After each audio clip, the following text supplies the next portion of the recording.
네, 안녕하세요. 반갑습니다. 7월 4일 일일 브리핑 시작합니다. 지금 안 사면 빚내서 집 못 삽니다. 자, 이거 사라는 말인가요? 사지 말라는 말인가요? 2021년 기억하시나요? 네, 2021년 연말에 대출 중단 사태가 있었습니다. 그 이후로 분위기는 급냉되면서 2022년 아주 처참한 거래량을 보였었죠.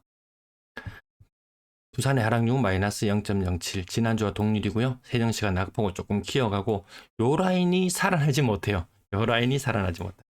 네, 서울은 뜨끈뜨끈, 지방은 냉기가 감돕니다. 내년 금리 2.75% 내에서 종료 가능성, 이 금리 3번 내린다는 말이거든요. 제가 뭐라고 말씀드리던가요? 이미 지금 신규 주담대 금리를 봤을 때는 금리 3번 내린 거하고 효과하고 똑같다. 과거 기준금리가 2.75% 정도였을 때요. 신규 주담대 금리가 4% 정도 됐거든요. 이미 시장 금리는 금리 3번 내린 거하고 똑같이 놀고 있다. 기준금리 3% 수준으로 올라섰을 때요. 그때 신규 주담대 금리가 4.79%였거든요. 이게 정상이잖아요. 이게. 은행도 먹을 게 있어야 되잖아요. 자, 0.3% 사수 나서는 애. 이거 지금 세 번째 제가 요 자료를 가지고 오는데요. 요거 한 일주일 전쯤에 나온 뉴스 싶어요. 하반기에 대출 수요 억제 나선다. 올해 목표치 2.5%. 전년 대비 2.5% 대출 증가율을 목표로 했는데 이미 2.3% 도달했다. 남은 것은 요거밖에 안 된다. 2.2% 도달했고 0.3%밖에 안 된다. 상반기 동안 대출 내준 거 거의 올해 대출이 한 80% 내줬다는 말이거든요. 대출 점점 쪼여 나올 수밖에 없죠. 정책 자금으로 풀리는 돈도 규모도 21년 정도 규모. 21년 분위기 어땠죠? 부산은 조금 나았어요. 21년까지 좀 나았어요. 22년 급격하게 무너지기 전까지는 그때 하고 비슷한 수순을 밟아갈 확률이 높다. 은행 가계대출 고비제라고 금감원이 이야기합니다. 연초 목표치만큼만 해라. 그것이 연초 목표치라는 것이 명목 GDP 성장률 범위 내에서 아까 말씀드렸던 2.5% 범위 내에서 대출해라. 이미 2.2% 했습니다. 남은 거 0.3%로 주택시장을 들썩들썩 뛰어 올린다고요? 그런 일은 없을 겁니다. 금감원 은행의 모든 대출 DSR 산정을 주문했습니다. 이게 갑자기 튀어나온 건 아니에요. 자, 기존의 DSR 제도에서 전세대출, 정책 모기지 등은 DSR에 포함되지 않았지만 금감원이 가계 부채를 면밀히 관리하는 차원에서 DSR에 예외가 되는 대출을 모두 포함해서 DSR을 추가로 산출하자. 이런 이야기가 나왔어요. 이게 갑자기 뜬금포로 나온 거 아니에요. 이미 7월 달에 DSR 예외 종료하는 것으로 그 다음에 DSR 예외 축소하는 것도 4월 달에 하기로 말은 했지만 말만 해놓고 그렇게 많이 축소시키진 않았거든요. 자, 요 부분. 그러면 또 다가오는 게 뭐가 있나요? 만기 연장, 대환시 DSR 40% 적용. 이거 엄청난 충격으로 다가옵니다, 이거. 제대로 시행되고 있는지 모르겠어요. 뉴스에서 제대로 안 나와서. 이때 제가 그때도 말씀드렸다시피, 아이고, 이거 안 지워지네. 어제 설명드려서 안 나오는데요. 주담대금리 2% 중반으로 대출 받은 사람들이 이게 금리가 4.5%로 뛴다. 아니, 뭐, 이자 2배 더 내면 되지. 그런 문제가 아니라고요. 그런 문제가 아닙니다. 이 DSR이 정상적으로 작동하게 되면은 만기 연장 대환 시에 DSR 40%, 뭐 그때 당시에 DSR 뭐 60% 이렇게 기준으로 맞춰주시면요, DSR 40%이 조건에 충족 안 되는 경우가 생깁니다. 원금 일부 상환에 되는 그런 경우가 생깁니다. 물론 구제책은 있어요. 구제책은 있습니다. 중금리 갈아타세요. 7%, 8% 되는 금리로 갈아타세요. 이렇게 친절하게 은행이 안내해 줍니다. 지금 뭐 공급이 부족하니 뭐니 하지만 국토부에서 이야기했습니다. 공급 물량 충분하다. 서울 기준으로 10년 장기 평균을 보니까 38,000 가구더라. 근데 입주 물량이 올해 24년도 38,000 가구. 지난 10년 평균 되네. 25년 입주 물량은 48,000 가구. 뭐 10년 평균보다 더 많은 수준이라고? 근데 누가 공급 부족을 이야기합니까? 12만 가구 공급 계획 등 공급에 대해서는 걱정할 필요 없습니다. 예. 알아서 건설사들이 귀신같이 공급합니다. 쿠팡 알리 링크 통해서 좀 요거 지원 부탁드립니다. 예, 영상 시청하시다가 이 밑에 뭐 모바일로 보시거나 하시면은 아래 댓글창이나 아니면 더보기 여기 누르시면 링크 있거든요. 한번 클릭 아니면 영상 끝날 때라도 한번 클릭해 주세요. 자, 부산의 매도 물량 55,000개. 타 지역은 줄어드는데 부산은 안 줄어든다. 이런 말씀을 좀 드리고 있고요. 전세 물량, 월세 물량, 전체 임대 물량까지 눈으로 확인하고요. 오늘 거래량은 조금 많았네요. 121건. 그렇다면 6월의 거래량은 어느 정도 수준에서 마무리될 것인가? 그걸 걸 살펴보면 아무튼 추세적으로는 거래량이 줄어든다. 이때 대출 중단 사태 21년 한 10월경에 대출 중단 사태가 있었거든요.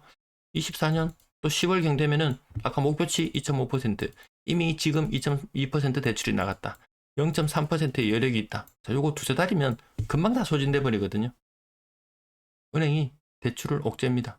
그러니까 어떤 방법을 쓰나요? 뭐 금리를 올리니 뭐니 대출 금리를 올리니 많이 뭐 이런 이야기들이 나오잖아요. 그러다 보가 중단하는 사태까지도 나올 수 있겠구나.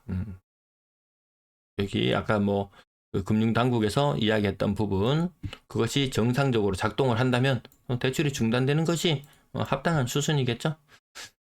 자, 1780건 정도인데요. 이 정도 거래량이면 6월의 거래량은 2300건. 다른 지역은 6월의 거래량이 살짝 줄어들고 있음에 반해서 부산은 어쨌든 살짝 늘어나고 있긴 해요.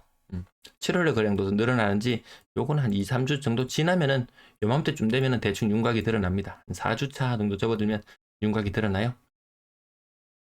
건당 거래대금 4억선, 4억선이라고 보시면 될 것 같습니다. 시거래 가격 일부 살펴볼게요. 부산의 거래 121건, 대구 71건, 인천 125건. 부산, 인천 조금 비슷한 거래량을 보여줬습니다. 뭐 가격 살펴보시면 또 뻔하겠죠. 뭐 비싼 아파트들 일부 신고가 아니면 고점 대비 뭐 90%뭐 이런 가격들 일부 나타날 것이고 그 다음에 맞죠 또 신고가 막 이런 거 나오잖아요. 고점 대비 90% 이런 것들 일부 나오고 얘는 뭔가요 진짜? 엽진태양 41년 차 21억까지 갔던 것이 11억 7천. 이런 거 뉴스에 나오는 거 보셨나요? 이런 거 뉴스에 나오는 거 보셨나요? 안 나오거든요. 요런 거 뉴스 나옵니다. 요런 거. 요런 거는 수가 아주 적어요. 뉴스에 나온다고 하는 것은 좀 어느 정도 평균적인 모습 아니면 대표성을 띠는 것들을 해야 되는데 아니죠. 무조건 띄우기만 언론에서는 계속 이야기하는데 거기에 너무 휩쓸리지 않으셔도 괜찮은 것 같다. 고점 대비 높은 가격 형성되는 것 이거 대다수가 보면요. 거래 공백들이 생각보다 긴 이렇게 대형 타입들 이런 데서 나오는 현상 서울도 비슷해요. 서울에서 국평도 신고가가 뭐 대단해요 이렇게 나오지 않습니다. 대형 평들에서 생각보다 신고가가 좀 나오고 있습니다. 30%, 34%, 삼미비치는 뭐 29평형이 43%. 근데 약간 낙폭이 조금 더 커지고 생각보다 또 이 연식 오래된 것들 많이 무너집니다. 그 중에서 대다수는 아마 재건축이나 이런 것에 해당이 되지 않을 거고요. 그게 감가상각이잖아요. 이 가격이 점점 빠지는 게. 새로 지으려면 돈이 많이 드니까 현재 있는 가격이 떨어져야지만 새로 지을 수 있다. 이런 공식이 성립하죠. 자, 그렇게 봤을 때 지금 30년 차 넘은 아파트가 아닌 아파트 20년 차가 넘어가는 아파트들은 그 30년 차 넘어가는 아파트들을 보면서 야, 아파트 과거에는 정말 재건축하면 한금알을 낳는 거였는데 한금알을 낳는 거위가 더 이상 아니구나라는 이런 인식들이 시간이 지나면서 점차 자리하지 않겠습니까? 그래서 무작정 가격이 오른다, 과거 같은 폭등이 나온다 이런 것들이 점점 힘들어질 걸로 그렇게 바라보고 계속 살펴보고 있습니다. 40% 6억 이상 거래 오늘 좀 그래도 많이 됐습니다. 6억 이상짜리도 30% 이상 하락하는 것들 눈에 많이 띄죠. 5억대 아파트도 30%. 아파트 이름 다 언급 안 하고 그냥 빠르게 지나가겠습니다. 요건 약간 특수한 층이니까 요거 50% 하락은 아니고요. 이거 왜 이익합니까? 거의 뭐 40%에 육박한 하락률을 보이는 것들이 사실 더 많이 빠지는 게 느껴지시죠? 더 많이 빠지는 게. 또 엄청 많이 빠지면요. 또 그대로 무너지는 거 두고만 볼 수는 없습니다. 또 뭔가 또 살려내기 위한 방안을 강구할 텐데 지금 정부에서 그 살려낼 수 있는 방안을 강구하면서 부동산 대책이라고 내놓은 것이 뭐가 있나요? 오로지 공급 대책밖에 없었습니다. 오로지 많이 지으면 된다. 뭐 이거밖에 없었습니다. 그마저도 먹혀들지 않는 것 같습니다. 35%. 가격 요 정도 생각보다 더 많이 떨어지는데요. 숫자만 빠르게 짚어봐도 여러분들도 그렇게 느껴지시죠? 예, 제가 이렇게 빠르게 이렇게 마우스 클릭하면서 하락률 큰 부분들만 체크해서 보는데요. 야, 심상치 않네. 이거 심상치 않네. 이런 느낌을 가지는 게 지극히 정상적인 것으로 보이고요. 일부 여기 아주 고가의 아파트들, 야, 대박이다. 해운대 아이파크, 역시 해운대 아이파크다.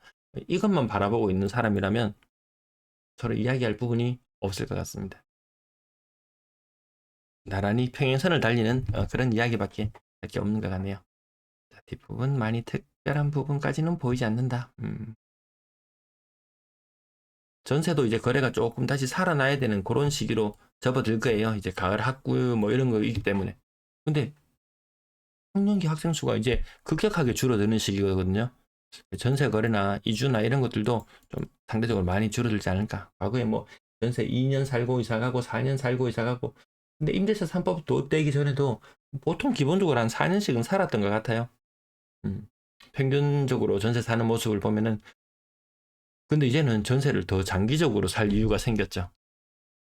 애들이 학교 간다고 중학교 학군, 뭐 고등학교 학군, 뭐 초등학교 학군 이렇게 찾아다니는 사람들이 굳이 그럴 필요는 있죠. 근데 그럴 사람들이 많이 줄어든다는 거죠. 네, 오늘 여기까지 마칠게요. 네. 요거 제가 요거 말씀드렸어요. 요런 현상 나타난다. 대구는 요 평균 이 4억 이상 전세 가격이 이 수준입니다. 2017, 18, 19. 이 수준까지 떨어져 있거든요. 이제 부산도 이게 더 떨어질 구간이 남아있다. 고가의 전세 아파트 나가시는 길에 쿠팡 링크 클릭 감사합니다.